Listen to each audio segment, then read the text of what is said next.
بسم الله الرحمن الرحیم. پرون چې کوم ویډیو ما په کوم سبجیکټ باندې په کوم موضوع باندې مونږ کړی و، هغه موضوع زمونږ خود اعتمادي و. په هغې باندې ډېر کمنټس ما ته په واتساپ باندې زیات تر زما سټوډنټس او څه نورو کسانو کړي وو. په هغې کې خو څه د اپریشیټ والو او څه داسې وو چې هغې کې تپوسونه وه، خو ما څه په واتساپ باندې هغې له جوابونه ورکړل. خو یو کمنټ زما ډېر زیات خوښ شو. په هغې باندې هغې ته ما وی چې یاره په دې باندې به زه بیا انشاءالله ویډیو جوړوم. نو نن د ویډیو مقصد زما همغه دی.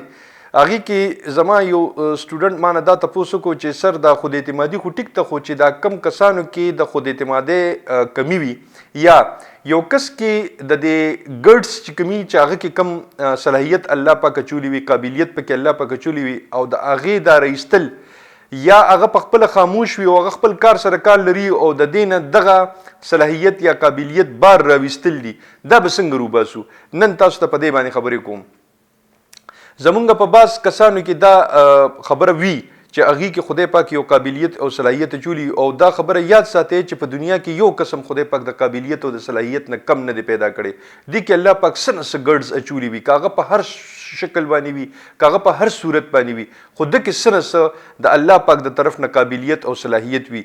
صرف او صرف دا راویستل دي او دا موقع په تلاش کې وي چې کله دا موقع راشي الله پاک هغه له لاره ورکړي، نو که هغه کس ته خپل قابلیت استعمال کړي نو هغه له خدای پاک هغه قابلیت والا هغه لاره برابر کړي، او کني نو هغه اکثر له هم په دقه شان په د پیازو د هغه پاڼو په شان باندې عمق شان بند پاتې شي او هغه کولو نشي.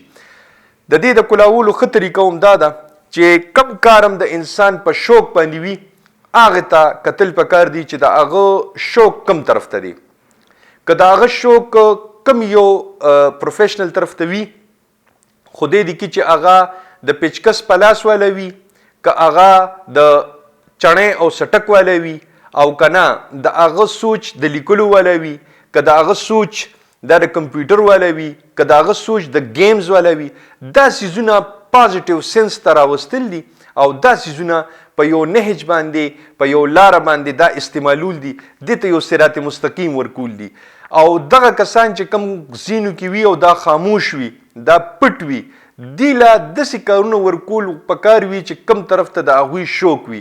د هغوی شوق معلوم کې پهلنی سټپ د هغوی شوق معلومول. د هغوی شوق معلومول به څنګه کیږي؟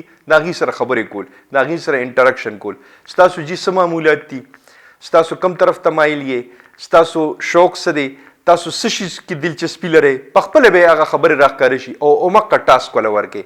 په هغې کې به تاسو ته په انتها باندې پازیټیو سنسز د هغه راښکاره شي او د هغه ډېرې خبرې چې کومې دي هغه به تاسو ته مخې ته راشي، د هغې قابلیت او صلاحیت به راښکاره شي.